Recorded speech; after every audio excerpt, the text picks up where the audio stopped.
my husband and I bought a house when rates were very low in a less than desirable location and well under our means. My siblings were less than impressed with the location and had said they would never live in such a city, but good for us. Fast forward a year, the siblings that had originally judged the location moved in under the pretense that they needed a place to stay until they could get back on their feet. They also brought their families, so space was very cramped. Initially, they could not pay into the mortgage, but after a few months, we got into a groove, and they started to contribute to the rent.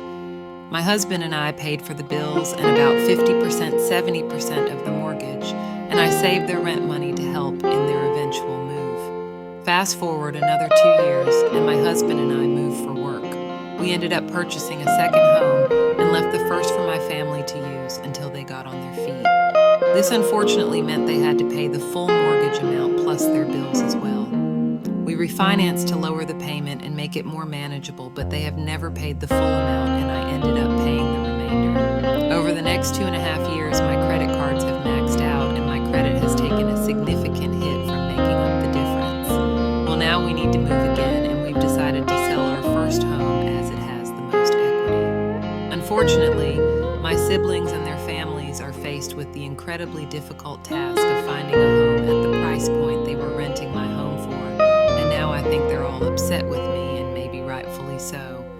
I've offered assistance but have yet to hear from them. Their silence has always been an issue as well because too many times have simple fixes around the house ballooned into more complex and expensive issues due to their lack of communication. I feel very bad for putting them in this position, but we simply can't afford to house them any longer.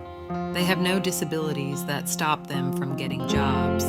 They simply don't have the skills, motivation, or education to get high-paying jobs. They also have a preference for living in more expensive locations than what they can reasonably afford. And they've made terrible financial decisions in the last few years. Think buying a new car, then trading it in a couple of years later for another newer car, maintaining an expensive habit, etc.